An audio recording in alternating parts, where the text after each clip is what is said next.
me share this little funny story with you about me.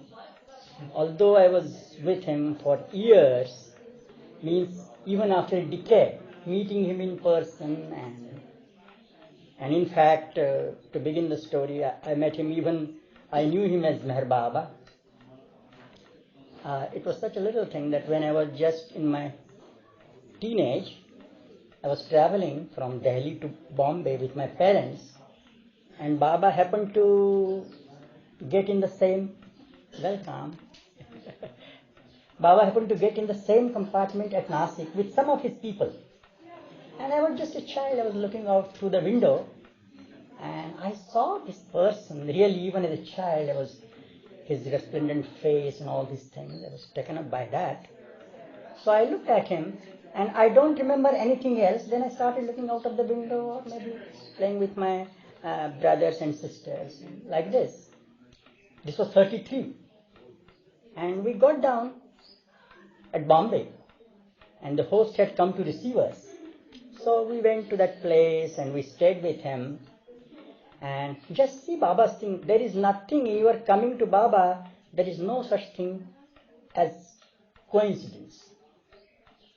Although we may use that word so many times, but the coincidence is his will. So I was just with my cousin over there, and just one day he was talking with my parents. I was just a small child at that time. And so he says, oh, then you traveled with Meher Baba. And then I got the impression, oh, the person with whom I was traveling in the compartment was Meher Baba. What a strange name. I had never heard such a name before. Not even Baba, not even Meher. Being brought up in a, though not too orthodox Brahmin family, a Hindu family, we are not used to these names and Babas and all these things. So I said, oh, it's a strange name. And I totally forgot about it for 10 years. And within those 10 years, so many things happened in my life. And just a crisis or whatever you may call it, I was after it. And just at that time, I read very coincidentally in a local paper, which I would generally not read, just a picture of Baba was there. And they said, the perfect master Meher Baba visited this place and then he went to that place. That was just small news. And then I said, oh, that Meher Baba with whom I travel is a master. And I am also looking for a master or trying to know more about God. But I am definite that I will go to Sri Aurobindo in Pondicherry, because I was thinking that he was a great patriot, and the heritage of India is yoga, so he is for Purna Yoga, and he is also most intelligent and genius, so it's better to follow him. But just that word Meher Baba again came to me after 10 years. And then of course, then I started writing letters to him. And the first letter that I received from him was this, in which he said, means his secretary Adike Irani wrote me, that you can ask any question to Baba, any information to Baba directly. And he is happy to receive your letter. And I said, why should he feel happy? It was just a postcard, small postcard. Why should he feel happy about it? But when his words, what I mean, anything connected with him, you just get a pamphlet, you just get a book about him, you just see a picture, but it has its own significance if you are connected with him. That's what I mean. So I felt, oh, he wants me to ask any question that I have. So what question should I ask? So that was my question. And I ended that I am not worthy to ask him any questions. So I wrote to Baba, Baba, I do not want to ask you any question, but I would like to sit at your feet and learn the first alphabets of spirituality, first letters of spirituality. That was my first letter to Baba. And during my entire association with Baba, I never asked him a single question. And he allowed me freedom also. It's not that you ask a question and you get an answer, and then again the question takes another form and you want another answer. So it continues like this. So it's not, Baba doesn't answer our questions, but he gets us to the very origin of why we have that question. And so I had my other interests also, such as astrology was there and other things were also there. So Baba allowed me. Baba never asked me to do this thing or do that thing, nor I ever asked him whether I should go in for this or not. But slowly and slowly, they all dwindled, and I met Baba. After 1.5 years, I met Baba. And the first time I saw him, you see, again, because I had seen him in the first and the resplendent face and beautiful face was there, I just looked at him when I traveled with him again, you see, there was that significance again. I traveled with him for the whole night. And it was in the morning we reached at a certain place and Baba was standing in the doorway. And I looked at him and there were about 500, 600 people there to welcome Baba, and I was at the end. So I must have looked at Baba with such madness that those who were around me felt that they can do anything to my clothes or anything. So they picked my wallet and anything I didn't know. And when Baba got down, then I just said I have to get out, so I should get my railway ticket for that. And I said, where is it? So it wasn't there. The wallet wasn't there, although I was quite wakeful. So anyway, then Baba allowed me to be with him continuously for 5 days. For the wallet I may say that, but the thought was this, I have come to him, so what about this? He will take care. And so I did get through the crowd and out of the gate, and again there was that first touch of Baba's humor, in a sense that as soon as I got out of the gate, I felt so relieved. So I stood silent, and then, now I have come out. So I can stay with Baba people and everything had been arranged. So we will see for the return journey what to do. And just then someone comes and taps on my shoulder. And I find that was a ticket collector. The one who collects tickets at the gate. And so I said, oh, he knows that I am a ticketless traveler. So just the next moment I find that he's smiling at me. So I didn't know what it means. So he said, don't you recognize me? Don't you remember me? He was my school friend. He recognized me, but I had completely forgotten him. So then of course there were so many things that happened. Then my mother, you see, the love of mother is such that they want to know where their sons go, whether they behave properly, whether they are following the right person or not. So when my mother knew that I had gone to Meher Baba in a train and my health was not well, and so after 2 days, she traveled by the same train, came there and saw Baba, and she felt it was all right that I can follow Baba, although she had her own choice to follow. And I got money, so I can also return to my place. And I had a very nice time with Baba for 5 days. So many things happened. But telling you about the freedom that he gave me, that's what so now this was with him. Openly I can go be with him and never to ask any question. He would never tell me anything. He'd just say, love me, remember me, that's all. So now this is 10 years have passed. I have been with him quite a lot of times, traveled with him, journeyed with him. Yet even asked me to take notes, and all these things were happening. And still he never imposed that I should accept him as he says, I am this, now it is with you. You may take me whatever way you want. Although he didn't say it outwardly. So it was, I think,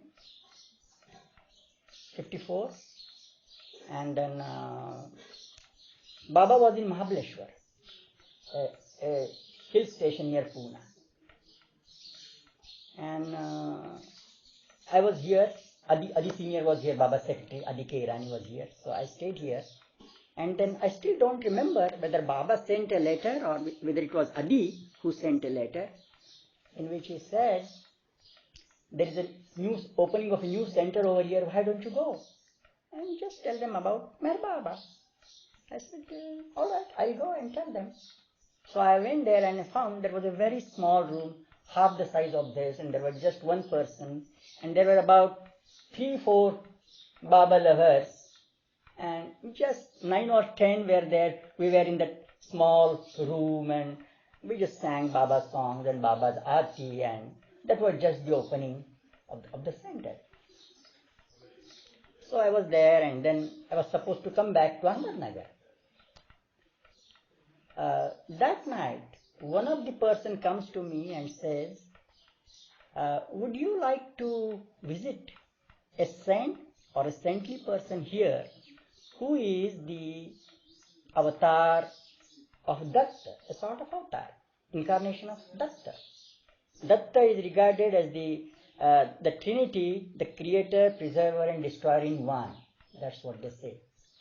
So I said, no, there is no need, because Baba had already started giving hints that when you come to me, there is no need for you to go anywhere. Although my mind would go, and I did in a way use my intellect and saw some person, not one person at least. But this time when Baba, that thought was there, I said, no, I won't come.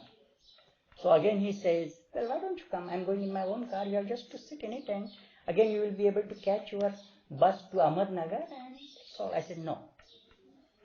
In spite of that, in the morning he comes with his, visits us with his car, and he says, now he stays in my own field, farm, so that you can, I'm also visiting there, so you come with me, and then you come back. So at this time I felt I have tried my best in a way, so I will go with him. So I got in the car, went to him, saw the person, a very nice person, a very quiet and what I should say, a very good nature.